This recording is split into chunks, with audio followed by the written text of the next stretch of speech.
Hello, this is Mayor Ed, and I'd like to read you my open letter to the Maine Democratic Party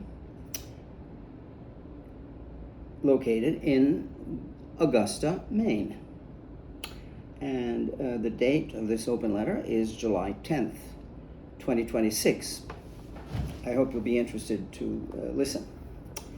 So, dear Maine Democratic Party, the Plattner debacle will make it difficult for the Democratic candidate to defeat Susan Collins in the November Maine gubernatorial election, as the reputation of the Maine Democratic Party has been severely damaged.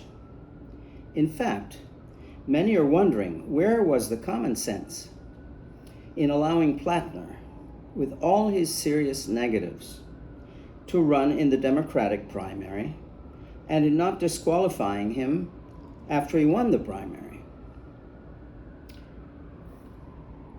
A colossal failure of common sense and logic, and even sense of morality. In any case, the only way for the Maine Democratic Party to win in November is to immediately restore respect and voter confidence by nominating a highly qualified candidate with impeccable honesty.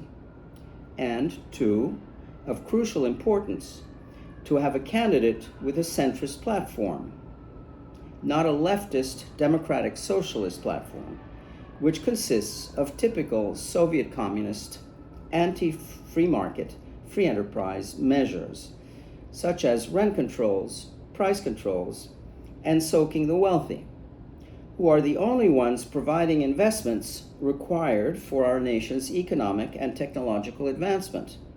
In fact, without the wealthy, we'd be poor. We'd be a poor, underdeveloped nation, with no exaggeration. The great majority of Americans are against democratic socialism, knowing full well what the Soviet Union was like. That is, everyone was poor and under dictatorship. A brutal dictatorship. The same goes for Cuba and Venezuela. In fact, the Democratic Party, if it wants to succeed electorally, it must be a centrist party, which is for capitalism, while at the same time having effective policies to reduce and eliminate poverty. It must not be a leftist populist party. Therefore, it should insist that the Democratic Socialists leave the Democratic Party and form their own party. The Maine Democratic Party must realize and explain to the voters that the problem is not affordability. The problem is poverty and low incomes. Only the poor, not the majority of the population, are suffering from affordability. There is no general affordability problem. Therefore, interfering with the market economy in a socialistic way is a big mistake. By misdiagnosing the economic problem, the wrong policies will be chosen, just like a medical misdiagnosis will lead to the wrong therapy.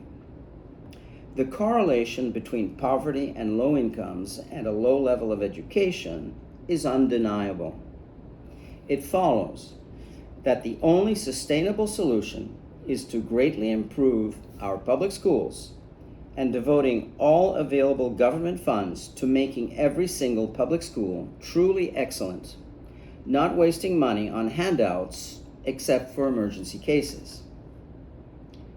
Therefore, the Maine Democratic Party's platform must be focused on how to eliminate poverty, not perpetuate it with handouts. The only way to sustainably reduce and eliminate poverty is through having truly excellent public schools run like the best private schools, with excellent teachers, strict discipline, lots of homework and study hall, school uniforms, and, of crucial importance, a highly relevant and enlightened curriculum required for success in the complex, highly competitive global economy. An enlightened high school curriculum would include 4-year courses on 1. Psychology, accompanied by group therapy and good parenting workshops, given that we have so many mentally disturbed citizens, addicts, and much violence of all sorts. 2. Economics and investing, with students running their individual virtual stock portfolios, documenting each purchase and sale with detailed reasoning, and with substantial annual prizes for the top performers by school, city, state, and nation. 3. Logic and critical thinking, which is often lacking. 4. Ethics, morality, and empathy, also often lacking in our country. 5. The United Nations Universal Declaration of Human Rights, accompanied by the world history of human rights violations. 6. 20th century history to the present, carefully analyzed. For example, why communism failed economically and socially, and why fascism developed. 7. History of art, architecture, and design. 8. History of music. 9. History of religions with holy books carefully analyzed. 10. Introductory law with focus on constitutional law. 11. Foreign languages and culture. Fluency in one foreign language is required for graduation. What an enormous difference this enlightened high school curriculum would make. I hope you realize it. I'm sure none of you, practically none of you, have ever taken this total body of courses, which are culture and knowing essentials of how the world works, so that people don't feel lost. If people don't understand, don't have the basics of knowledge, of culture, they feel lost in the world. They don't understand how it works, and they get alienated.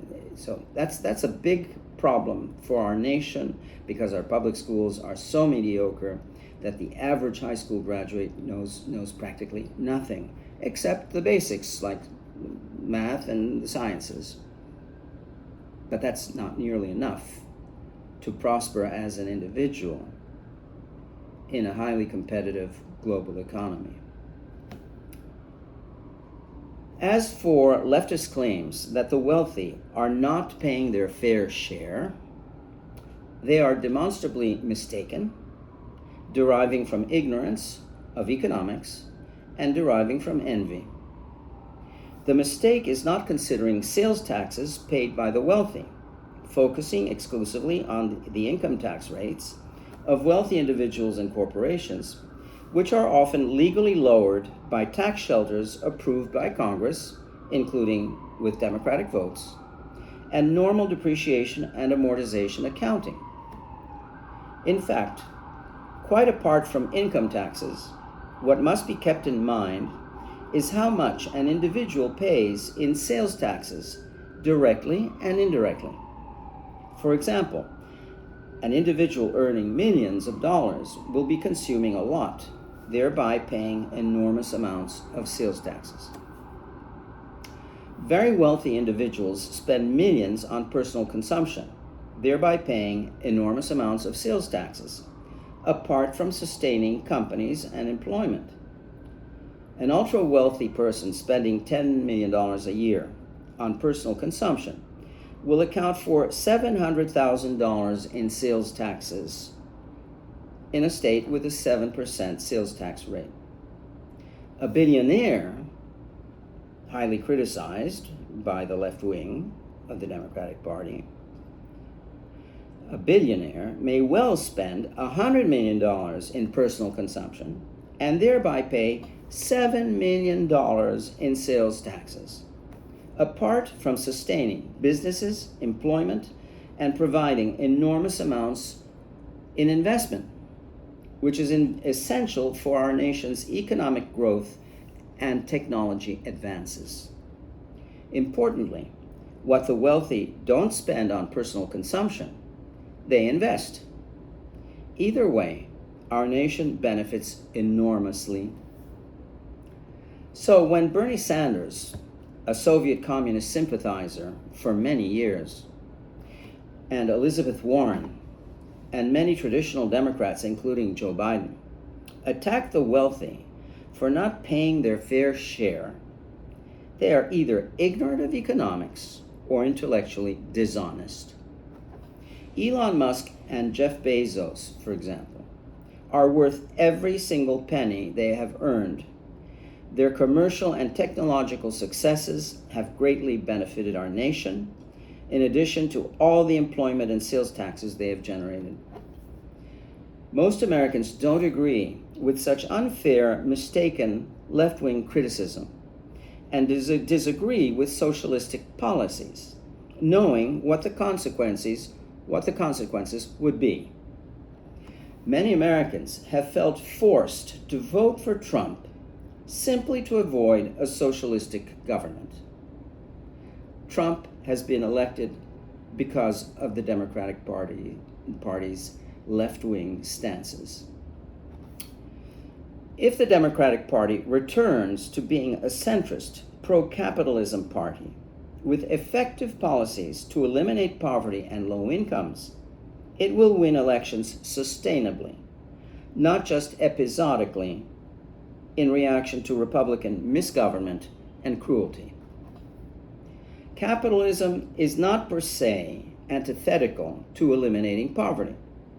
In fact, it succeeds best when all citizens are very well educated and not poor. Having truly excellent public schools and Medicare for all is not socialistic. It is enlightened capitalism. If you would like any clarifications, please do not hesitate to contact me.